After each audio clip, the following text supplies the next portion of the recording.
क्या लगता है आपको इस बार बिहार बदलने वाला है? अगर आप भी ऐसा सोच रहे हो तो आप बिल्कुल गलत सोच रहे हो। ऐसा मैं इसलिए नहीं कह रहा कि मैं नहीं चाहता बिहार बदले या वहाँ पे विकास हो, बल्कि मैं ऐसा इसलिए कह रहा हूँ कि जितनी भी पार्टी है, मैं यहाँ पे किसी इंडिविजुअल या किसी एक पार्टी के बारे में नहीं बोल रहा हूँ, ना मैं किसी पार्टी का सपोर्ट कर रहा हूँ।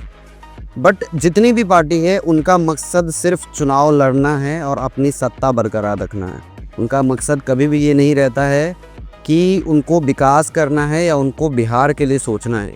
अगर उनका मकसद ऐसा होता तो डेफिनेटली आप भी जानते हो कि वो अपने ऐसे उम्मीदवार को चुनाव में लेके आते जो जनरली चाहते हैं कि देश का विकास हो या उस स्टेट का विकास हो, चाहे वो सिंगर हो, चाहे वो गायक हो, चाहे वो एक्टर हो। मतलब मुझे ताज्जुब होता है ये देख के कि किसी भी पार्टी के वो लोग जो ज़मीन से जुड़ के उस पार्टी की हेल्प करते हैं, मदद करते हैं, मेहनत करते हैं, आप उनको टिकट नहीं देके आप एक एक्टर को ले आते हो, सिंगर को ले आते हो। तो मतलब समझ में नहीं आता कि आपका जो मकसद है वो क्या है। आपको एक पॉलिटिशियन चाहिए या आपको एक अच्छा फेस चाहिए। और ऐसा ये आज से नहीं हो रहा है बिहार के अंदर, ये पहले भी ऐसा ही होता था और अभी भी ऐसा हो रहा है। अब लोगों को लगता है कि जो लास्ट की गवर्नमेंट थी उसने बहुत अच्छा काम किया। ऐसा लोगों को इसलिए लगता है क्योंकि जब आपको कुछ नहीं मिलता है और कुछ मिल जाए तो आपको लगता है मेरे लिए यही इनफ है।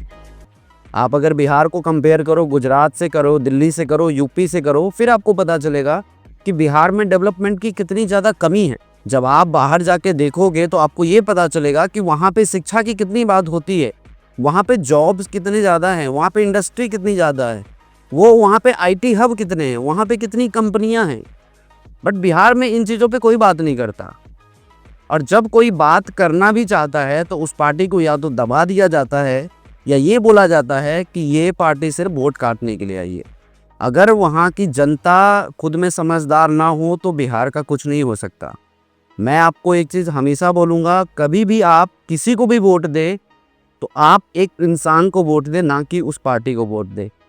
ऐसा मैं इसलिए कह रहा हूँ क्योंकि अभी आपने देखा होगा पटना के एयरपोर्ट पे खूब लड़ाई हो रही थी दो पक्षों के बीच में। और वो जो लड़ाई थी वो बेसिकली एक टिकट को लेके हो रही थी। अब यहाँ पे ज़रा सोचने वाली बात है कि अगर आप किसी भी चुनाव में या किसी भी पार्टी से किसी की मदद करना चाहते हो या देश की सेवा करना चाहते हो तो आपको इससे ज़्यादा फर्क नहीं पड़ना चाहिए था। हो सकता है आपके अपर मैनेजमेंट ने जो भी डिसीजन लिया होगा वो सही होगा। तो जब आप इनको आपस में लड़ते हुए देखते हो तो आपको लगता है यार ये जब आपस में इनकी नहीं बन रही है तो ये देश का विकास क्या करेगी। इनका तो मेन मकसद होगा कि मुझे सत्ता मिले, मुझे पावर मिले और मैं अपने पावर का यूज़ करूं।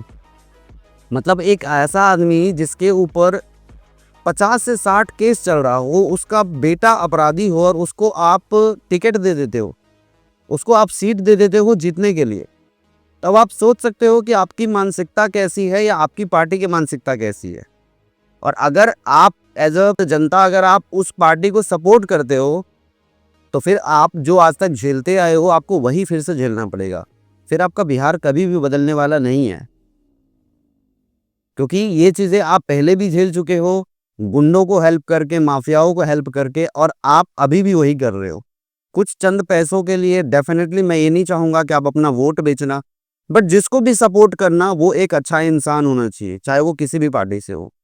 और कभी भी आप उस इंसान को या उस पार्टी को जिताने की कोशिश करो जिसके पास एक विज़न हो। मतलब आप देखोगे जनरली बिहार के अंदर एजुकेशन पे ज़्यादा बातचीत नहीं होती है, वहाँ पे जॉब पे ज़्यादा बातचीत नहीं होती है, नौकरी पे ज़्यादा बातचीत नहीं होती है। और अगर कुछ नेता नौकरी पे बात भी करते हैं तो ऐसा लगता है कि ये बिल्कुल इम्पॉसिबल है। बिहार के जीडीपी के हिसाब से, बिहार के पॉपुलेशन के हिसाब से बिल्कुल इम्पॉसिबल है, वो ऐसी बातें बोल देते। तो आप जब भी वोट गिराने जाना तो ये ज़रूर सोचना कि जिसको भी आप वोट दे रहे हो आपके लिए क्या वो अच्छा है।